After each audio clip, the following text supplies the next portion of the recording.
Pilots, arm your quads as we go live on the tone in less than 5. Hello and welcome to the inaugural episode of the Wildflyers podcast. I'm your host, Trek and FPV, joined by JimmyD-FPV. How's it going? And Elitetux. Hey. We're launching this podcast to cover not only FPV, but pretty much all things RC, and we'll cover it all. There's nothing off limits here. We're also starting this podcast for the every pilot. And if you're brand new or a seasoned vet, we hope you'll get something out of every episode. Awesome. Thanks for that great intro.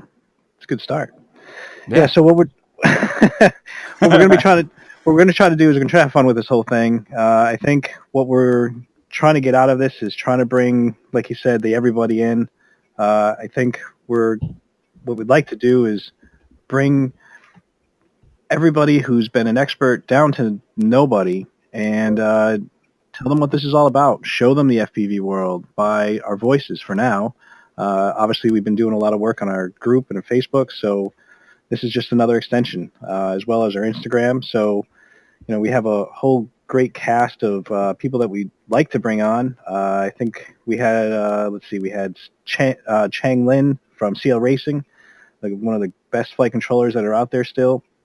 You got Sean Sullivan, who does a lot of work with MultiGP. You guys have probably seen him around. If you've been to any MultiGP event of this late part of the summer. Yeah. You got Charlie Stevenson, who's down doing Alien Whoop flight controllers. Met him up in Massachusetts. Fantastic guy, and great family guy. Oh, yeah, a few more that'll be surprises. A whole bunch more. So hopefully you guys get out what we get out of it. So thanks for tuning in. What's up, Geoff? So, so our name is Wildflyers. We're not all just specific to quadcopters or anything like that. Or, it's kind of everything. We do planes, quadcopters, cars, helicopters, anything and everything that flies, runs, or explodes or catches on fire. So we all kind of have different backgrounds. Some of us are engineers. Some of us work more with software. So, trucking FPV or John. So, what's your experience like? Yeah, so I kind of got started in this. I'll tell you, my first quad, I went to Walmart in Shelton, and I picked up one of those little cheap Sky Vipers, those little green and black ones they sell at like Target and Walmart, and I ripped it out of its box when I got to my car in the parking lot, and I just started flying it around. I was so excited and so happy. I never heard of quads before that time. This was like a little over a year ago. I was so excited. I just started flying around, and I could not wait to get more. I ended up buying some stuff off of Banggood, which we've all been there, I'm sure. Oh, yeah. I ended up breaking some stuff from Banggood and waiting a good month for new parts to arrive. And at that point, when I had broken something for like the last time, I thought, why couldn't I just put all these parts into a new frame? They sell frames. I could do that. And then just kind of figured it out from there. What about you, James?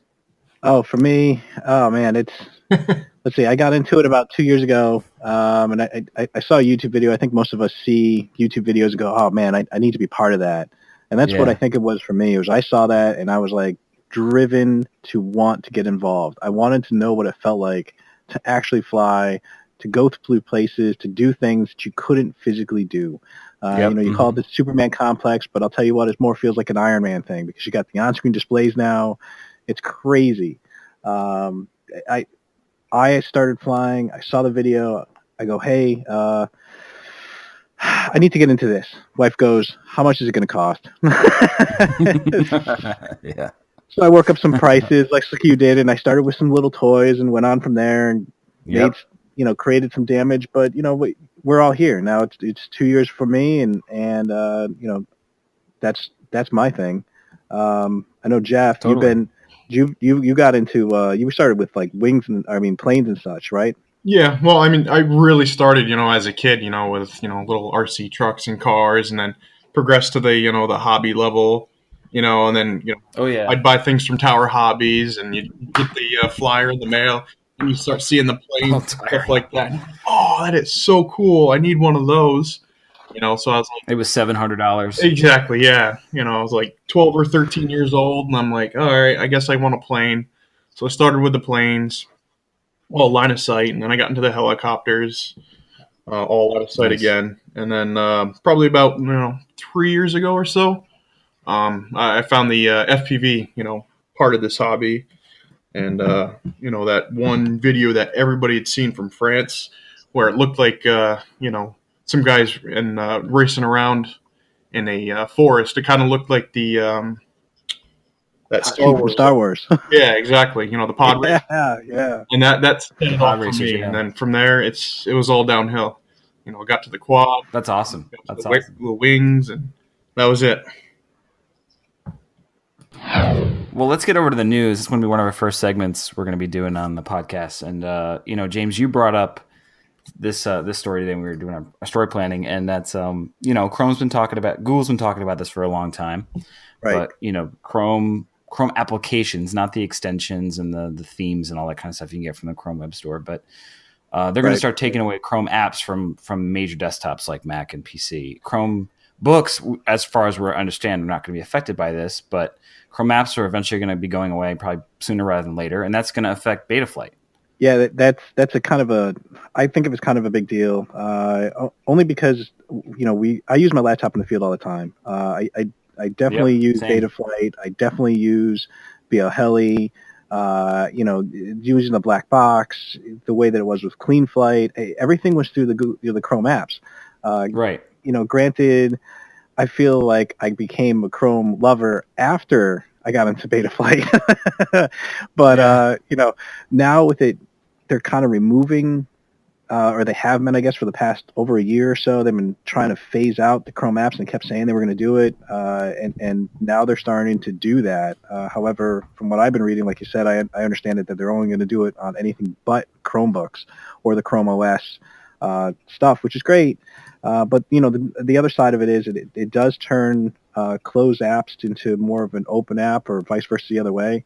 I think it's the other way around. I think they're going closed. But it means Betaflight will now have its own software now. It doesn't have to go and base on a browser. But that still doesn't stop us from using, the scripts that you can put on your radios. Those Lewis scripts. Right, you can still access those. You can still access all the settings through an OSD. It's just the initial setup. You just use the standalone stuff to get there, and then the rest of it's now a standard of going through OSD. So we'll see how it goes. I know BLHeli and the Betaflight guys are working hard to, they got their beta programs out right now, and before they actually go away, we should see some good progress in it, and I think everybody's going to like it. Jeff, what do you think?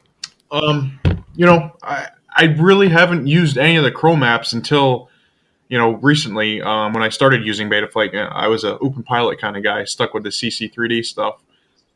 I mean, it's nice to have, but if you have your own standalone Betaflight app, that's cool, as long as you don't need an internet source or anything like that to run it.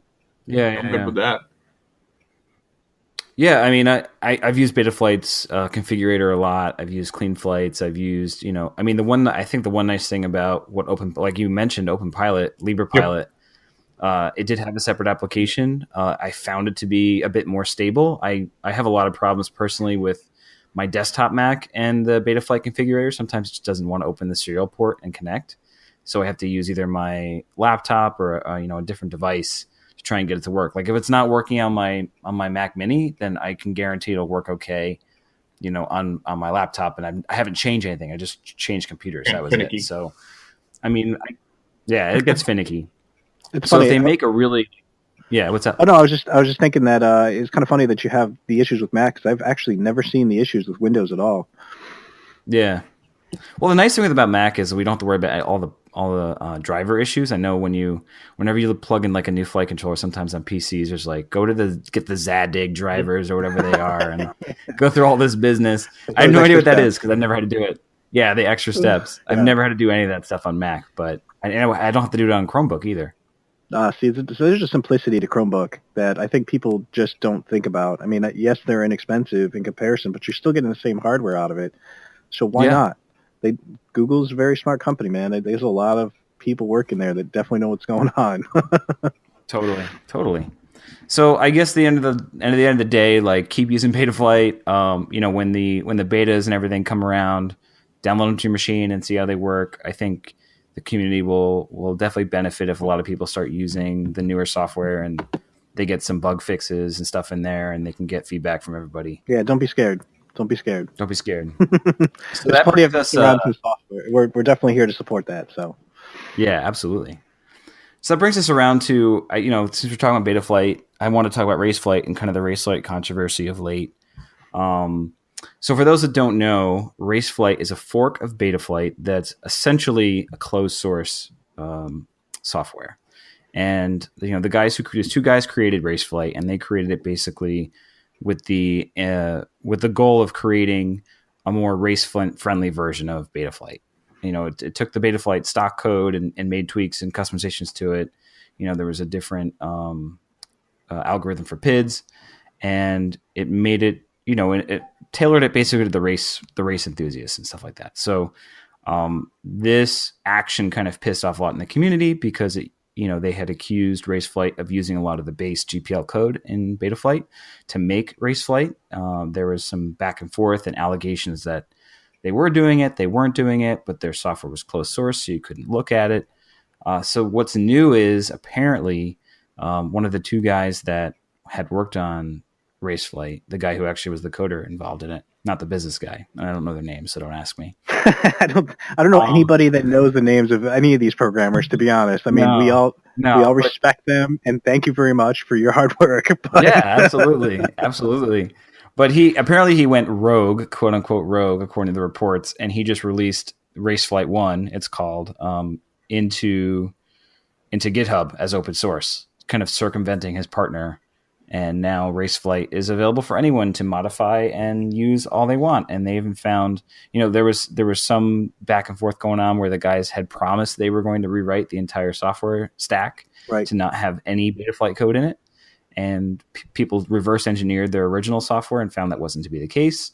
And when they finally posted to GitHub, they found a little bit of Betaflight code in it. So the controversy continues. Yeah, I'm not really mentally. I can't see this as a controversy, only because when a company goes into GitHub and makes it open source, it just means there's a lot more people that you have now available to help you push it forward. We saw that with CleanFlight, which was prior to Betaflight. We saw Betaflight constantly get better, try to compete, with Raceflight or with KISS, I think it was. And though KISS was closed, if I remember right. Yeah, it is still. Yeah, so without the community, Betaflight would not have been able to catch up, and neither I think Raceflight has something in it there that says, hey, maybe we just can't keep up. Let's just try to see if anybody else is willing to help us. So I can't see it as a controversy. I understand it. I just personally can't see it. But it's interesting. All of it's just interesting, though. The way things move, they move so fast here. They do. Geoff, have you gotten a chance to use Raceflight before?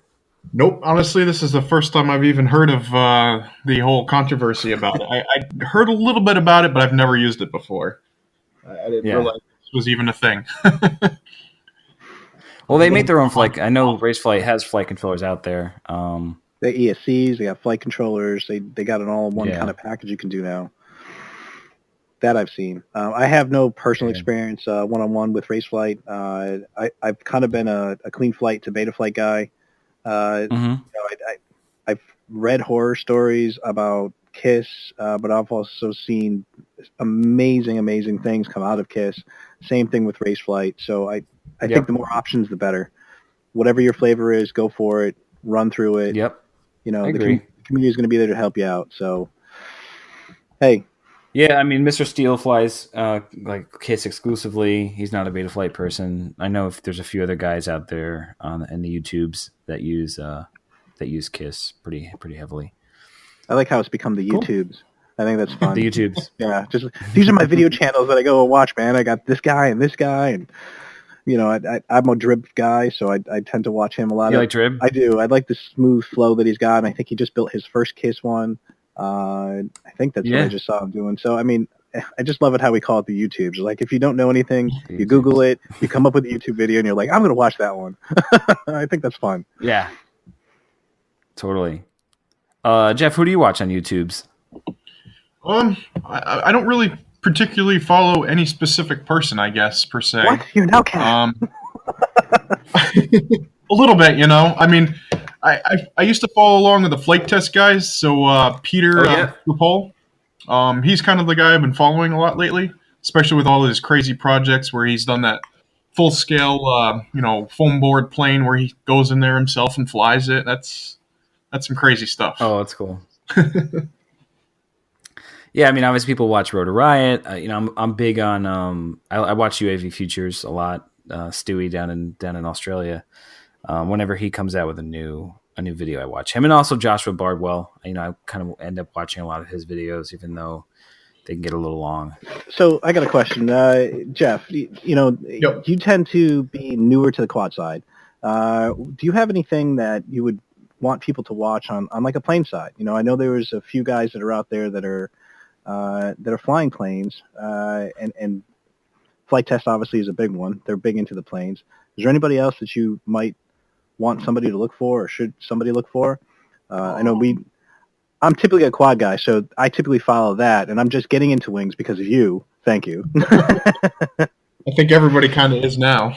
But as far as any particular person, I can't really say anybody really stands out above flight test. I mean, they've kind of really covered all bases with what they have, and everything from reviews to demos to how-tos. They've done it all. They really have. There's no better resource, in my opinion, on YouTube. All right. Well, the reason I brought it up is, sorry, I've been bringing it up is a little bit because I've been doing Horizon Hobby. Sure. They have their own video channel. They've been doing a lot of like intern stuff. I think that's really cool to watch. Yeah. But obviously I watched the Ready Made RC stuff. They've been doing some great work, especially on their Friday live stuff that they do. That's, if you haven't checked it out, you got to check it out. The giveaways. Oh, yeah. I mean, that's been fantastic there too. If you want to get on the Waffle Bits, that's usually the first place to hear about it is those Friday videos. Oh yeah, could someone please explain to me what the waffle thing is all about? I know you guys did the video on Facebook. I literally saw waffles and I have no idea what's going on with that. So it makes you feel tasty and hungry, doesn't it? It's just like I'm hungry now. I want waffles at this very moment. Who wants to go to IHOP? Let's get something to eat. Yes. But I like the way they call it Waffle Bits, is like it's something tasty. I got my first one as we did the live stream. That was my very first one, and it's my very first real plane. I got the Stratosurfer Waffle Bits, and basically what you're doing is you're paying for the product that they're trying to sell, and then they throw in, literally stuff the box with free stuff, and it's extra stuff. It's everything. Basically, they go to the cupboards and they're like, "Hey, you just bought this from us? Let's see how much bigger we can make this box and stuff as much as we can in it." Is it valuable stuff? Is it expensive stuff in the box? It definitely can be. I mean, I got a set of a spare set of goggles. I got what? Yeah. Oh. I mean, Geoff, I forgot what you got already on your biggest. Me was the Black Pearl FPV monitor with the receiver and all that. Right. The dual built-in monitor with the dual channel like diversity setup on it. That Black Pearl is. Some of those guys were getting a lot of stuff. They were getting, somebody got a free Nano Goblins. Other people got multiple sets of goggles or multiple sets of FPV cameras, flight controllers, all sorts of crazy stuff. I think somebody got even like one of the multiple sets of goggles. Yeah, I think even somebody got one of the TBS Crossfires. I think that was something else that somebody ended up with. Yep. Whole Crossfire system. I mean, so you buy a plane for $200 and they send you $1,000 worth of FPV gear. Is that the deal? To be fair, the waffle for the Stratosurfer was only $139, and then you throw in on top of it was a Good Friday deal, so you can throw their Turkey 10 on there. And holy crap, that was another 10% off. So you got it shipped cheaper than you can buy it without shipping. Yep. Wow. That's crazy. And they did something similar with the quads too. I mean, the people got multiple frames, they got motors, they got ESCs. I mean, wow. And then of course, next time I'll have to get a Waffle. Dude, they're so limited. I think I read somewhere that they did only like 21 of quads and 21 of the planes. So if you got one, you were special. You have to have very fast fingers. Their website was locked down when we were trying to place the orders. Yeah. Oh man, it's amazing you guys actually got it in because I know you wanted to do that video, and then you very, very easily could have not done that video with the traffic to the site. Yeah, I mean, so what we ended up doing is we bought it, we waited for it to come to the house, and then we were like, hey, you got one too? Holy crap, we live down the street from each other. Let's meet up at your house and let's just do this. He's got that awesome basement, and with all the planes, he had the perfect background, the perfect setup. So we just went with it. So you guys obviously did that Facebook Live. It's not live anymore, but where can people check it out if they want to watch it? If they want to go back and check it out, you can definitely log into our Facebook page at the CT Wildflyers. You can do a searchable group. We'll try to put a link up when we post this up as well, so that way you guys can find us and submit all your questions and answers and everything else with us, and go ahead and check out and scroll through all the talk that we have there. There's a lot of helpful hints mixed in with a lot of interesting tidbits, is the best way I'll put it. Cool. So I want to bring up one more news story before we move on to topics. And the FAA, always a friend of the flying community, came out with some guidelines recently, and I actually dropped a link in our show rundown talking about that. But basically the gist of it is, we've kind of been dealing with, should the FAA regulate quads and other recreational hobby flying machines or not? And I know there was that landmark decision with the Supreme Court. I think it was earlier this year, where they they ruled that the FAA really can't tell people what to do. And that came from a hobby guy. That's what kills me. That came from a hobby guy. Yeah, it's not a big company going after the FAA. This was like one individual that was like, "Hey, you can't restrict me that far. This is not fair." Yeah, we're just trying to have fun, like we've done for 50 years, whatever, since RC started. And he was able to get them to say, no, you don't have to register with the FAA unless you're doing it for money.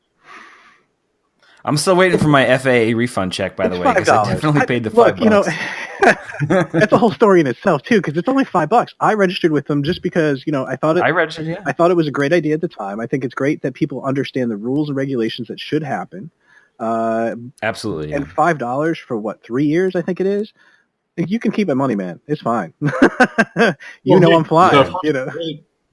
The early adopters, they got I believe their $5 back too, right after they registered. Right. Yeah. Oh, really? Yeah. I think you still had to put. Well, now the FAA wants you. Sorry, I was just going to say. I think they had to put a request in for it, but yeah, I think they actually did get. I think that's correct. They did get the money back. Yep. Yeah. So now the FAA, with no legal authority to tell you what to do with your quad, would really like it if you wore a bright orange vest that said on the back, "Drone pilot, stand clear." I guess the idea is if everyone wears these brightly colored and reflective vests during flight operations, people will know to stay away from you, and you won't be able to hurt people with your quad or plane. I don't know. I think this is more related to the FPV side of it, because they don't have full-on rules for the FPV side of it. If you're flying line of sight, there's obviously no need for this. You're going to be able to see everything. They're going to see everything. I think when you put your goggles on, you can't see your surroundings. And I think that's what that's more for. Mm-hmm. I mean, that's how I'm looking at this. Yeah. I can't see it any other way. I really can't. Yeah, I think the FAA put on their site that they believe this will cut down on calls made by the public regarding complaints about people flying quads, I guess. The theory is if you wear "Drone pilot, stand clear," and someone hears buzzing over their head, they can look at you and be like, "Oh, there's the pilot." So we went from privacy concerns, right? Everybody spying on everybody to like, don't leave that guy alone. He looks like a city worker. That's this is where we went to it. Yeah. You see like a hard hat and like a ladder that goes down into a sewer and you're set. You could just fly as long as you want. Rope around your car or something. I don't know. I think if anything, it's like that scene. Maybe unwanted attention. Absolutely. But I mean, I guess I can understand it if you're in an open environment. If you don't know the rules of where you're supposed to be flying, and you're flying in like your basic park or anything like that, and you may scare somebody with their dog, which you're not supposed to be flying around people anyway. I mean, there should be some common courtesy there. Closed course stuff. Every time we do races, is always closed course. So I don't. I'm just trying to be. I'm trying to be supportive. I want to say the FAA is trying its best right now to work together with everybody, and they're just asking for that courtesy. I mean, I know when this might be a stretch, but when my wife goes running, especially at night, she wears a bright color vest, something reflective, so that way people see her. My dog that she runs with has a lit LED collar on it, so because he's all black, you're not going to see him otherwise. And that's for safety stuff. Yeah. That's nighttime. Yeah, that makes sense. You see city workers, like I said, with vests on the street when you're driving by them at 50, 60 miles an hour, and you should be going slower. So who's enforcing that? It's catch-22, right? I mean, I drive through, construction zones all the time, faster than 45 miles an hour. The guy behind me is going to get pissed Not out. that we're admitting any wrongdoing on this podcast. We're not admitting any law breaking. I'll admit it. All right, I'll admit it. I don't care if they want to come to me and get knock on my door. I'll be honest. I'm gonna say that because allegedly, look, the guy behind me is going to get pissed off. All right. Well, I'll move on from there. So I'm trying to be supportive of it. I want to do it, but don't understand it quite yet. All right, so gentlemen, it's getting cold outside. It snowed today in Connecticut, or yesterday actually. We had a big snowstorm, so that means people are being driven indoors for whoop season. Do you guys have your whoops? Oh yeah, I have a few of them. Absolutely. Tell me what you're rocking, Geoff. Pretty much the basic Maker Fire one. It was real cheap, like I think around $60. I mean, all I've done so far is swap the motors for the 19,000 kV motors, cheap ones on Amazon. I think they're the Crazy Pony ones, and I have a Captain Crazy Pony little TX03 FPV camera on there, and that's it. It's good to go. That's a great purchase you made, dude. I was super jealous when I saw you show up with that one the first time I saw it. I really was like, man, I made mine from scratch. I bought some I bought that carbon fiber with aluminum, and I was like, I'm going to put a thing in there. I'm going to make it go crazy. I'm going to be awesome. And it sucked.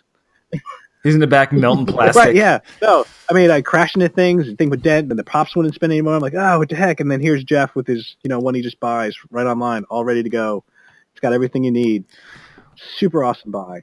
Well, James, you have that sweet little foamy that I saw you flying one time. So that wasn't cheap. I'm going to be honest. It's made from a guy overseas, and I say overseas is over in UK, I believe is where he's from, and he actually went into a world of the foam that you use for wings, and he found this sheet foam and he cut it out and made it whoop with it, and he wanted to do something safe and fun for younger generations, like 5, 6, 7-year-olds. And it's the safest, most awesome frame. I love it. I'm on my second frame of it. My dog got a hold of my first one, and no, it's fine. He got a hold of it, and the damn thing just keeps flying. I can't get over how durable this thing is. The dog crunched on it with his teeth, put holes in the foam, but it just pops right back. You just add a little bit of glue to it, and you're good. You're back up fine. It's really a fantastic frame. It bounces off of everything. Super safe. Made by Foam Drones. I'll name drop. He's awesome. Yeah, this is the Baby Turtle frame kit I'm talking about, and it's $26 on tinywoop.com. Right, that's where I actually bought mine, and it's actually more expensive here than it is there due to importing and shipping and stuff like that. But you do have to build it yourself. It does come where you have to glue it together. And I think that's half the fun of it, because you can customize it. Oh, yeah. You can customize it any way you want. It's not locked into like the cockroach frame, which is another very popular tinywoop frame. This is ready to, the cockroach frame, you take it, you put all your stuff in it, you're ready to go. This one, you get to build it layer by layer, and you can get different colors. You can spray paint it. You can color it because it's foam. It's just a lot of fun. You can cut it. You can mod it. It's awesome. I think the kit they sell. Oh no, you need to get some CA glue. I use super glue. I'm going to be honest. I've never bought CA glue. I now use super glue, and it works just fine. It actually makes it a little bit stiffer than I think the CA glue, but that's only because, super glue kind of comes to that really rock hard state. But you're not using much. This is like FPV. From what I understand, glue is super glue. Yeah, just safe for. I think that it's supposed to be safe for foam, right? Like it doesn't eat through the foam. Yeah, CA is designed to not react with the foam, but I have yet to find super glue that'll do the same thing. Well, meaning eating. Nothing's eating. That looks pretty cool. I mean, there's instructions. If you head over to tinywoop.com, they have the baby turtle kit there, and you can kind of check it out. It looks pretty neat. There's a bunch of different colors: green, white, yellow, red. So that sounds kind of cool. My setup, I actually have two tiny whoops. I have the Eachine 010S from Banggood Special for straight over the boat. And I also went on Amazon and picked up the Betaflight 75 millimeter. Oh, nice. And that one I like a lot. That one's like I can only fly. I feel like I can only fly that one. That one brushed? That's the one I do fly in acro. It's brushed, but it has the 7mm, the bigger 7mm, I think, motors or whatever that size is. But I bought that as a kit from Amazon. It was like $20 some odd for the whole kit, and I just bought the motor separately and everything else. So it's good. It is a brushed motor, using like the Eachine controller for that. So you can definitely pick that up on Amazon. I definitely recommend it. I only fly acro. I don't know if I mentioned that, but the kit was like $20 or something like that. Yeah, the Eachine 010 is a fantastic frame. I have not gotten into anything bigger like the one that you're talking about. I kind of have a gap between my tiny whoop to my next larger size. I have a 150, which is great for indoor, larger indoor stuff, but nothing that's in there between. That beta one that you have that's brushless, right? Or is that brushed? No, that's brushed. So that's using what, 9mm motors? Yeah, it comes with 7 by 20 millimeter, 17500 Oh, kb. Nice. Yeah, so you can do flips and rolls. Yeah. You can get everything done with that. Oh yeah, it's beastie. It's beastie for sure. Now, would you recommend that one more for, let's say, gymnasium size? Or, I mean, my house is only like 1,000 square feet. It's not that big. The tiny whoop is perfect for it. Yeah. Yeah, I struggle with the tiny whoop in my house, and first floor is about the same size as what you're talking about. Like, if I go at full clip, I bang into the wall pretty quick. So, I definitely recommend the 75mm for like a slightly bigger house, or flying indoors like a business or some other thing that's not you're just into your dog or something. All right. Well, let's see. I wanted to mention that back to the Eachine 010, when people just trying to get started out and they want to get into the small set, the Eachine 010 is a fantastic drone to go with. I got my nephew, who's just turned 5, starting to fly on one of those. They will take a beating. They will literally take a beating. They do. I can't stress that enough. If I gave him the controller, I gave him the basic stuff, and he takes it in my hallway and he throws it to the ceiling, slams it on the ground, throws it in the ceiling, slams it on the ground, and he just laughs and jokes about it. He thinks it's the greatest thing ever. Yeah. I've taken it and I brought it to the field, and I've given people what we'll call like little fly along sample stuff with it. We've done Maker Faire with them. They're fantastic. They really are. They are great. They're really good. Yeah, I agree 100%. And I just went to my son's steam night at his elementary school, and I had a bunch of probably stupid on my part, but I had a bunch of young kids like flying around the little Eachine one, and they were just beating up. They were banging up against the ceiling. It was bouncing off the walls, and it was fine. I knocked the camera loose a couple of times, so that's about it. Yeah, I mean, they're such a durable little frame. They're fantastic to go with. Great way to go. Great way to start. Yep. Oh, absolutely. Absolutely. All right. So let's move on to our next topic. We're going to talk about, all of us have experience with drones and wings and the products we can buy and whatnot. So, Christmas and holiday season is upon us. I've had people already ask me like, oh, my boyfriend, my husband wants to get into drones or get into flying, whatever. What do you recommend? So, James, what do you recommend for like a first quad or first flying experience? All right, so this question for me, we had people come online and go in our group, and they asked about it, and I think everybody in the community jumped on this, and everybody's going to have their favorite. I know from my own personal experience, the best way to start is with a toy level. If you've not had any experience flying drones or quads in general, definitely get a toy. Start with something like the Eachine 010. Start with something that's an all-in-one package. There's plenty of them that are available. Geoff, did you started with the Maker Fire for the Whoop? Did you have anything else? Whoop. Yeah. Did you have anything else? I started with the Blade 200X way back in the day. But I mean, in all honesty, what seems to be really popular with a lot of people starting out is that Cyma X8, I believe. Yeah. You can find them the Cyma, cheap, and they're larger. Better flight time. The Sigmas are great. There's a lot of people out there that have them. Some of them have photography, some don't. That's the smallest, easiest level of flying inside. It's great to play with people, or not to play with people. You know what I mean? to fly with other people with these nice little ones. When you start getting into a level of, let's say, thank you very much. When you start getting into the level, you want to spend a little more money and getting more comfortable. You probably want to get into something like I personally favor what's called the Parrot Mamba. I got to fly with, it's about $100. It's got some FPV goggles you can put on. It connects with your phone, so you can set all your safety features, your limits, everything from like, I want to limit it to 6 feet to 17, 30 feet, whatever you want to set for a height. So you can give it to a little kid, and they can just hit it from one button, and it launches itself, and you can fly it. I'm an awful line of sight flyer with drones. However, with this, I'm super confident I can fly around my trees outside just by doing line of sight, because I know that it won't go any higher. I won't have that mistake of like launching it into the air and losing orientation. Isn't that the one that comes with like the cannon and the grabber accessories?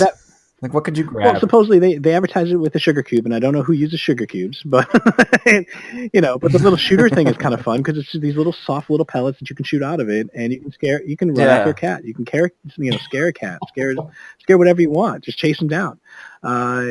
It's a fantastic little thing. I mean, for the money, it's a really great way to learn the controls. Once you start getting it's like $60 right now. So that's the basic one. If they have an FPV version, I think it's a little bit more, and it comes with these goggles that you can slide the phone into, and the phone acts as your video goggles. So you not only can you set the stuff up the way you want it to fly, you can do almost everything up to a roll and a flip, but it has quick flip buttons. So it's the one-touch stuff. It's a toy. But a lot of latency with the video, right? Because it's Wi-Fi. We consider it as an FPV racer. Yes, it's a lot. Oh, yeah, I got you. But not for someone who's just trying out, maybe starting out. Yeah. I mean, you're going to see a lot of latency if you're brand new. But that's what it's not there for anything else. It's there to teach you. It's an introduction. When you get into the hobby grade stuff and the really expensive stuff, that's when you're going to start, getting rid of latency and all those fun things that we care about as racers, right? So then you got into another level, right? So now you get these toys, and then you get into hobbies. There's a lot of companies out there like Diatone. They made a Diatone 150, which is how I got started, which is a nice little small 3-inch prop size. You buy it right off the bat, like Two Dog RC, I think, sells them all the time. A few other companies online. Flight Test has their Gremlin. It's a great little 3-incher. But those are, now you're talking about the $200 to $300 range. That's where you're starting to get into hobby grade now. Yeah, that's kind of maybe out of girlfriend and wife zone, and now we're into like, Christmas present. Well, I think that's beyond Christmas present. I think that's after Christmas, right? This is we'll call it spring present. They're like, all right, you pissed me off enough inside. Go buy this fast one. Go outside. Go to a field. Don't do what I did, and don't fly it in your backyard. This is the buy yourself a divorce present. Or you're buying new siding. I mean, that's what I did. Yep. I bought new siding. I got into the fast hobby stuff. I jumped into it way too quick, and I flew into my house a few times. I couldn't control it, and I wasn't using goggles, and I was trying to learn line of sight, and I was like, I can do this in the house. I'm really good at it. Look how easy this stuff is to fly. And in this side of my house I went, and holes happened, and I had to buy new siding, and that's not fun. Things happen. And the wife's like, "That's it, you're done. You need to go find a field." And that's how I got a hold of friends, and now I have a whole new set of friends because of it. So thank you, honey. I appreciate it. You kicked me out, so it wasn't quite a divorce. She was like, "As long as you do it out there, we're good." That's good. That's good. Now, my wife hates it. She's already told me, like, I hate everything about the quads that you have, but then she's buying me quad stuff for Christmas. So I guess there's like a tacit like understanding there. What about you, Jeff? Well, as far as what to get, yeah. Well, I'll talk more about the plane stuff because I'm more of a plane guy personally. Yeah, so go for it. I see everybody's jumping on board with the ready-made RC Nano Goblin and stuff like that. I don't think that would want to be one of your first planes to buy, despite how cool it is. However, the ready-made RC Recruit, we had the opportunity to maiden one of those a few weeks ago for one of our members, and that thing, was simply beautiful. It just, you take it up, you hit the launch mode button, and you just throw it in the air, and away it goes on its own. It gets up in the air. It was super simple. Now, how much does something like that another run? solid. What's that? Oh, sorry. How much was that one that runs? I believe they're about $80 plug and play. Really? So all you would need to do is add your battery and receiver and bind it to your radio and go. See, that's fantastic. That's exactly where I should have started. Yeah, you jumped into it a little too quick. Yeah, jumping. Jeff, the Harbor Freight is down in Bridgeport, and they have like a little Mustang clone EPP foam thing. Like, is that, if I were to, that's $50 with the controller included. Is that like worth putting under someone's tree? Or is that like a piece hold on, of I got it. Harbor Freight is selling wings. Is that what you said? Harbor Freight has a remote control air crane. Wait, so yeah, they've had tools. Yeah, they've had some toys. They've still. Yeah. While you're there picking up some some pumps and a generator, you can pick up a 25% off coupon for a foreign. That is crazy. So I can go pick up my soldering iron, some hammers, some nails. They actually do not have soldering irons. They only have like one cheap soldering iron. They do not have a good soldering iron selection. You can buy a wing, but you can't buy the things to fix it. I got Exactly. Yes, they don't have anything else. Just that. It's a rechargeable. It says rechargeable. It's the first thing in the listing. Rechargeable radio control P-51 Mustang airplane, and it's $100. But they always give away coupons, so it's always going to be at least, you can get it for at least $80 or less. And it comes with a radio. It comes like a little cheap, transmitter. Yeah, you're probably going to have some mixed results out of that. I've seen a couple of those, and I'm like, yeah, you're wasting your time with that guy. But somebody's gonna buy it. It says the product weight. This is definitely someone who was not flying wrote this. Yeah. But there's stats on the homepage, and it says it requires 8 AA batteries, and the product weight is 18.6 pounds. That's a big plane. 8 double A's. So, but you can pick those up at Harbor Freight too. So you're good. You can walk out. You can walk out right with it, and you can buy one of like 30 packs of double A's, so you can actually fly for more than 10 minutes. How is it? Could you imagine if it was actually 18 pounds? That is nuts. It's like flying a heavy cat. plane. Holy crap. I can't. Yeah. Do they call those dead cats? Is that what that frame's called?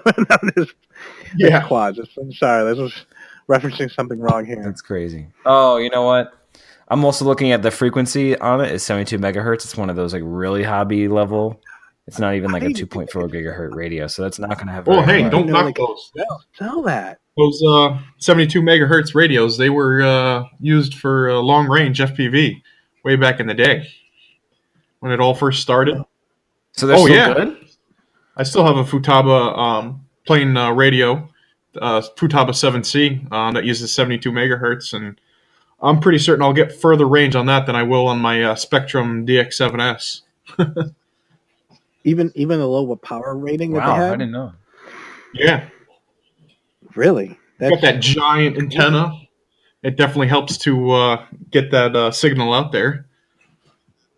Yeah, and you need that little like hobby flag on the end of it, that you can pick up a harbor bait now too, right? It's a little triangle, safety triangle that you put on the antenna. You poke out your right. And Yeah, don't forget your vest. right. Pick up the vest while you're there for FAA reasons. And then you can poke your neighbor's eye out for the antenna instead of spying on them.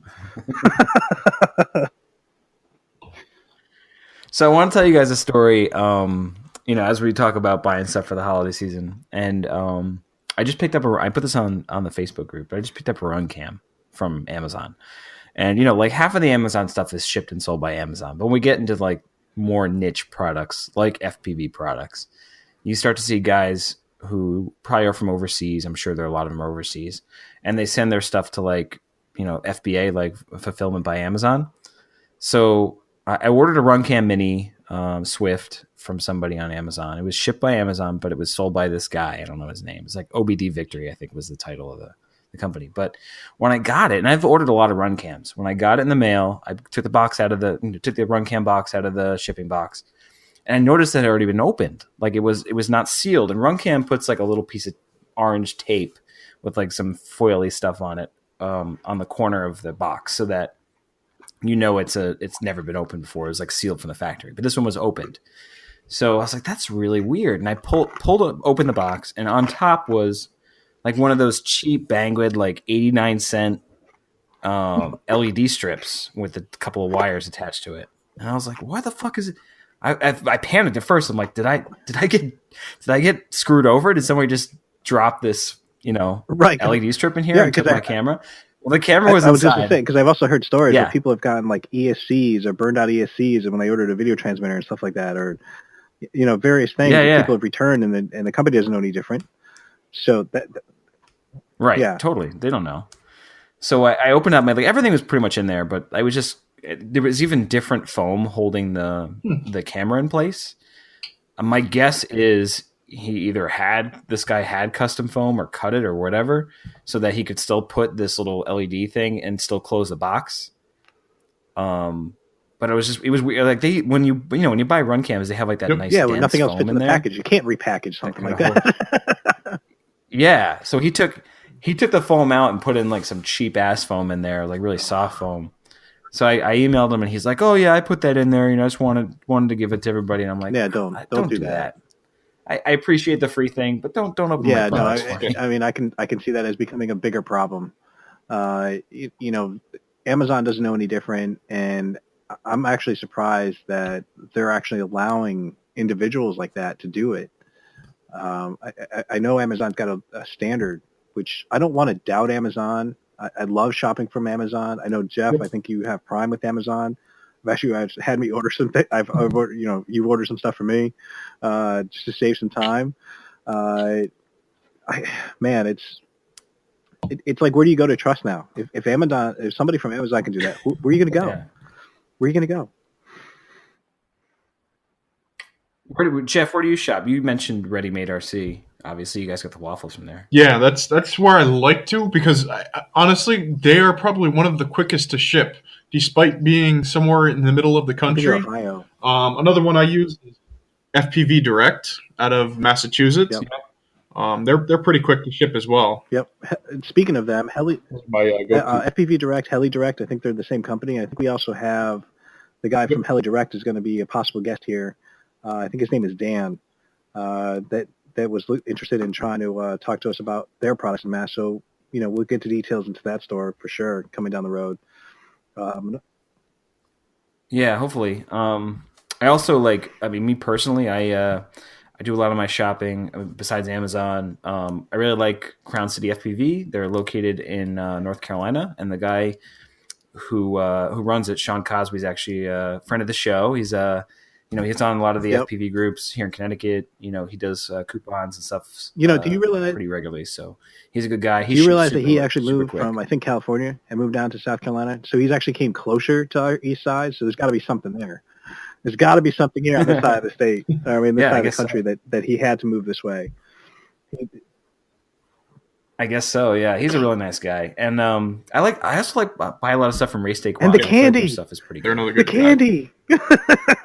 And the All candy. these guys adding, right? The free straps, straps. The little thing of candy in it. I mean, I give mine to my wife because she's a runner, so Yep. she needs that little sugar rush in the middle of a run, so she takes that candy with her. Man, it's fantastic. I love having those little extras. Those little extras make all the difference. Yeah. Not free right. LEDs in my open products, but just go ahead and stick you have a your strap closed on product the box. with a piece of candy, a strap, something you can use, not an excuse. Yeah.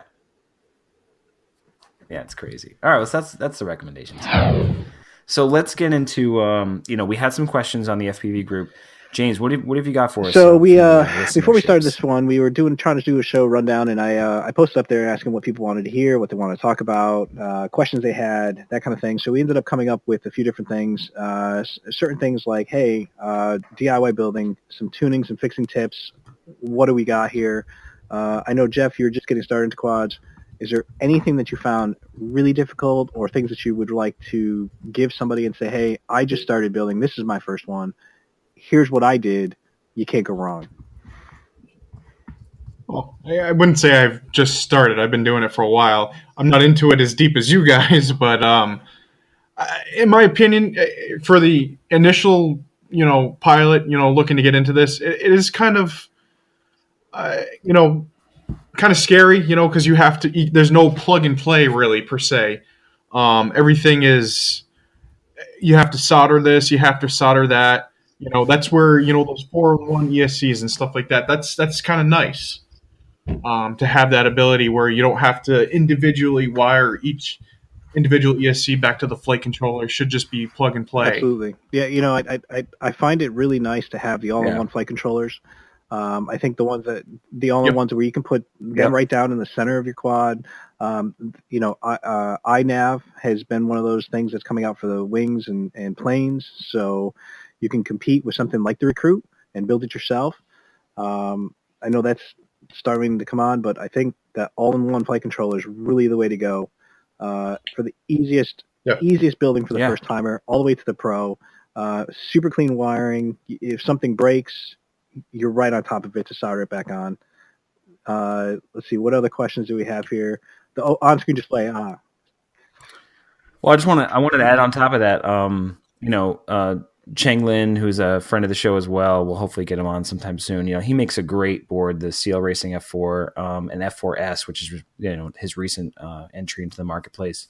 And like you were saying, it's a super clean, easy way to build. I think all of us got started, or at least had experience with, laying down a PDB first and soldering all the ESC power leads to that, and then the main lead, and then trying to run all these little wires and cords to different parts of a flight controller, like an Omnibus F3 or whatever.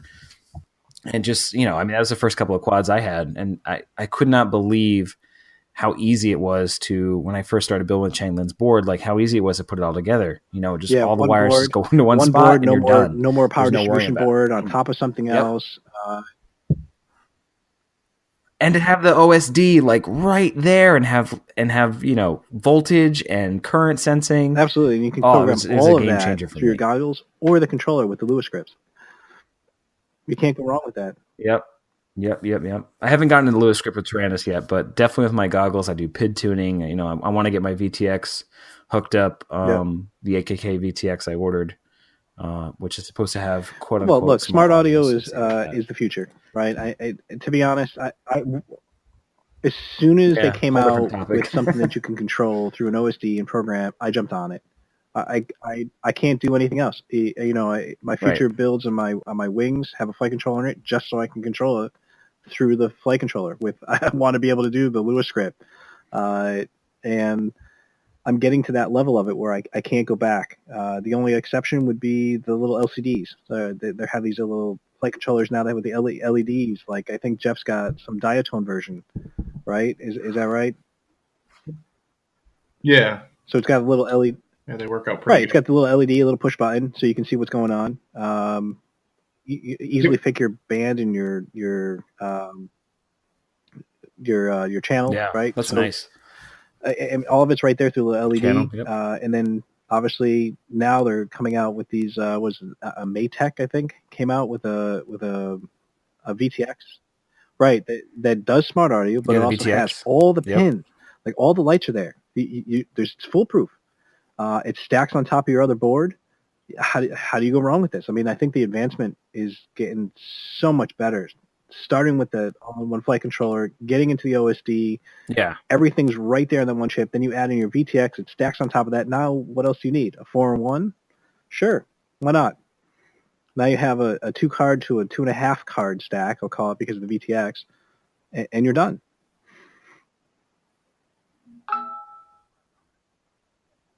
Yeah, a quick round robin. I want to know, what do you guys prefer, the 4-in-1 ESC or the 4 separate I'll go first. ESCs? I personally prefer the separates. I think when one goes dead, it's a lot easier to replace. But that's just me. Ease of installation, 4-in-1s are great, but I'm a separate guy. I mean, all I've ever used was separates, but I love the idea of a 4-in-1. I have yet to use one, but I think my next build, I think I'd definitely jump on board with the 4-in-1 ESCs. Yeah, I'm gonna have to go with JimmyD-FPV here on this one and say I like the separate ESCs. I did do one build with the 4-in-1, and maybe it's not a fair comparison because I've only done it once, but I had such a hard time. It was a tight build, and I had such a hard time trying to move 9 wires, fairly thick wires from the motor into that frame and get them close enough to the flight controller without them pinching on standoffs and getting squeezed in the frame. Maybe it's just a bad. I don't know if 4-in-1 ESCs are really good for tight frames. I feel like if you have the arm width to support the ESCs, I feel like you might have a little more flexibility in your build that way.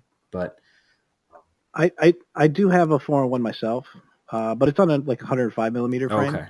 Okay. And what I wish I had is Chang's newest flight controller, his 4S, because it has a little pin out that you can hook a 4-in-1 into. So, putting all those wires into that 4-in-1, they go right to where they need to go. And then you just take this little pin connector and just bring it right from your 4-in-1 right in, no soldering, no nothing. Plug it in and go. Yeah, I wish I had that. Oh, well, Heli, Heli Nation just recently sold out of all of their CL Racing F4Ss. A few days ago, I think before the end of last week, they had put them on sale for $20 each. And I talked to... That's crazy. I know they're normally 35. Right. They went down to 20. So a bunch of people jumped on them. We posted around on Facebook that they were on sale. I picked one up. I happened to call them and just say hey, I tried to buy one, but I couldn't get it. And he thankfully had an extra one to send me. But, it was that's a good deal. I mean, it's a great, so I have 3 of them now. So let me know if you need one, Jimmy. That's fantastic. No, I picked up, I didn't pick up the S's. I actually got a couple of the non-S versions, which I still love. There's a couple features that are missing, but I'm not missing those features by any means. Yeah. It's just a nice, super awesome, simple build. His whole thing is built by a racer for the racers, and I really believe that is good for anybody, not just a racer. Yeah. Just a casual flyer. 100%. Way to go with it. All right, so I think it's that time we start to wrap up. You got any plugs? Man, the only people I want to plug are the people we've actually already talked about. We talked about, Heli Nation. We talked about FPV Heli, which are one and the same, I think, of the same company.